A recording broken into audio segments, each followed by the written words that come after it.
stored lahat ng video or vlog na natapos kong gawin. Para at least mawala man ng YouTube, meron pa rin ako mga videos na alaala o video album na meron ako matitingnan pagdating ng panahon. Medyo masama na yung pakiramdam ko dyan, pero nag-decide ako na gumawa ng another vlog. Kaya ang ginawa ko ay nag-erase, nag-delete ako ng mga video na natapos ko nang ma-edit. At ang ibang video na mapapakinabangan ko pa sa susunod na mga pag-i-edit at mga pag-vlog ko ay inilipat ko sila sa hard drive. At para minsan, pag ang YouTube ay nawala at mayroon akong na-store ng mga video na panghabang panahon na pagtanda ko ay mapapanood ko, kaya in-store ko sa aking external hard drive. Hindi ako aasa sa Facebook at sa YouTube. Baka mawala, baka ma-erase, di natin alam. At least may hard drive ako na mapapanood ko balang araw pagdating ng panahon ng aking pagtanda. Una-una kong gagawin dito ay lalagyan ko to ng ilaw rito dahil napakadilim dito sa side na to. Ito kasi nakalagay yung mga damit namin. So ngayon magpaplansya ako para makita ko yung mga damit na aking paplansyahin mas klaro. Kailangan ko lagyan muna to ng ilaw. So may binili akong ilaw. Kakabit ko muna yan siya dito. Morning! Good morning! Pakigising na ng dalawa. Kailangan ko ng sabitan. Isinasabit lang. Wala ko dali. Wala ko ng ano. Nung parang hook para may sabit yung ilaw.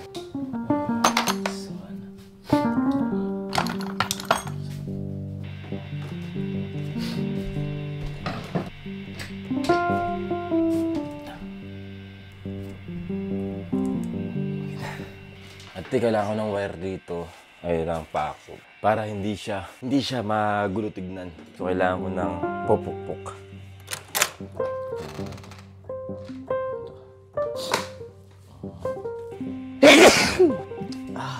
Inisipon ako. Kailangan ko ng mask. Kasi andito yung mga anak ko.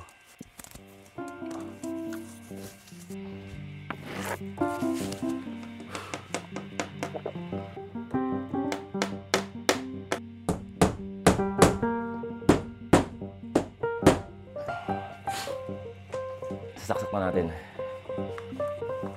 Next ko naman gagawin dito. So gagawin ko dito dahil walang handle tong aking mga cabinet dito. Ito lang. Tapos ito. So mahirap siyang buksan. Gaya din ito. Wala rin. Ito wala din. Ang gas. Kailangan ko ng hawakan para mahila ko yun. Ito na magsipon. So ito yung binili ko. Kakabit natin dun para meron tayong handle.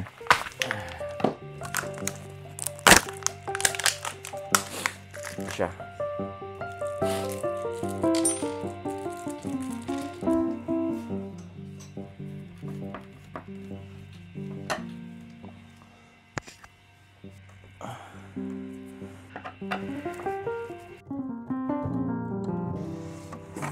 So kailangan ko ito ayusin kasi dito kasi nakalagay yung mga brief ng anak ko. Nilala din tsaka si Reniel. Hirap talaga pagka nadali ng sipon. Ang kati sa ilong.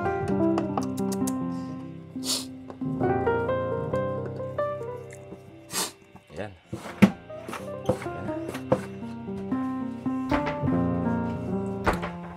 Ayan.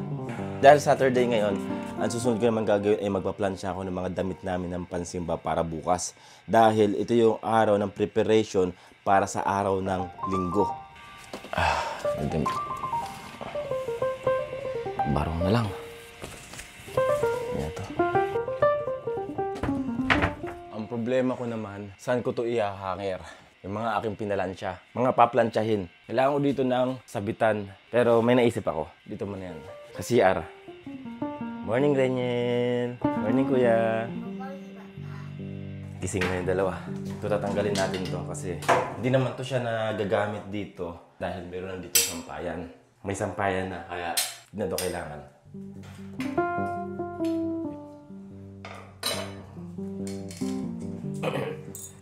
Ito nga pala yung aming CR.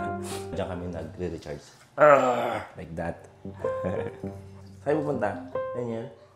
Ito ilalagay dito. Yan. Para hindi tayo mahirapan. Yung mga finish na pinalansya natin ay dito natin isasabit.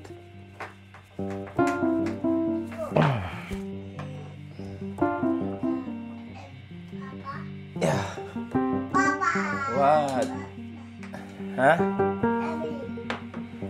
Are you hungry? What is that? Wow. Are you hungry?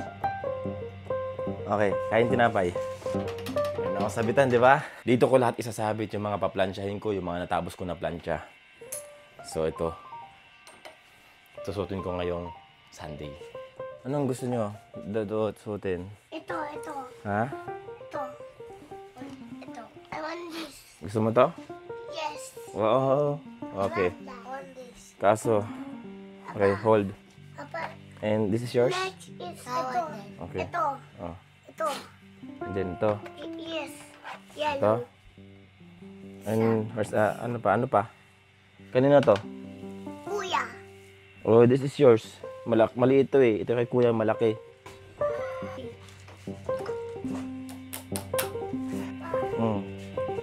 Where's kuya? Balik na yan, balik. Balik. Oh, balik na yan. Tawagin mo si kuya. Fold the blanket. Go. Oh, go. Faster. I will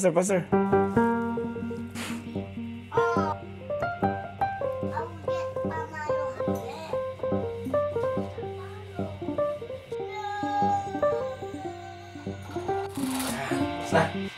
So, I am so hungry.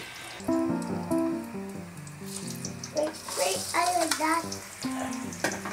What ayaw? Ayaw. Diba? Ito. Kay Papa. Thank you. Welcome. I love you. Love you too. Okay.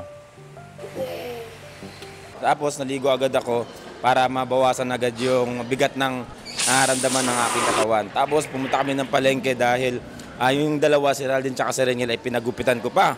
Kuya muna, kuya. Ang gupit po. Army cut. Army cut, kuya, ha? Para pugi, ha? Ha? Gusto mo kalbo? Like this? Ganyan mo po. Smile. Ngayon, nandito kami ngayon sa SM Marikina kasi bumili ako ng SD card dahil lobat no. Dahil bumili ako ng SD card, ito yung naka-insert, in-testing ko kung gumagana. Sana gumana. Shout out din sa aking idol. Shout out po sa iyo, Sir Idol, Sir Benji Osteros. So, ingat po kayo palagi, Sir Benji, sa inyong biyahe. Kasi magaling ng driver eh. Dati ito yung nagsusundo sa amin dito sa Marikina. Sir, shout out po sa inyo. Ingat po kayo palagi and God bless you, sir. At ganoon din po kay Ma'am Noise Navarro. Ma'am, ingat po kayo palagi dyan. Anong bansa ba po ba kayo, ma'am? Hindi ko po nakalimutan ko. Basta nasa other side of the planet of the Philippines nila eh. Ma'am, shoutout po kay Ma'am Noise Navarro. At ganoon din po, shoutout din po sa aking inaanak si Harris Kate. Harris Kate, shoutout mo rin ako sa vlog mo ha. So, shoutout din sa aking inaanak. Harris Kate Juarez. So, shoutout po sa inyo lahat. So, hanggang dito na lang po yung aking vlog. Dito na po magtatapos. Hindi po ako palagi nakakapag-vlog. Kung trabaho ko lang talaga, mag-vlog palagi. Kahit araw-araw, magbablog ako. Yun nga lang, meron din ako mga ginagawa. Meron din ako pinagkakabisihan. Meron din ako inaasikaso. Kaya itong pag-vlog ko, sinasabay ko lang. So, hindi ko lang nagagawa palagi. Pero, siyempre, pag di ako nakakapag-vlog, parang hinahanap ko na mag-vlog ako. Pero, itong shoutout ko ngayon, si Sir Benji, Ma'am Noise Navarro, sa aking inaanak si Harris Kate. Shoutout ko uli kayo pagdating doon sa airport kasi susunduin namin si Dudong, tapos doon siya shoutout ko uli kayo para at least sulit. So, thank you and God bless you all. Salamat po sa mga lahat na nanonood na katapos hanggang dito sa dulong ito. Maraming po salamat. Kaya kung di ka pa nakapag-subscribe, please click the subscribe button below kung dito ka sa YouTube. Kung nandun ka naman sa Facebook, please follow me for more videos. Thank you so much. God bless you all. At ingat po kayo lagi. Don't forget to pray and thanks God dahil tayo ay buhay pa. God is great.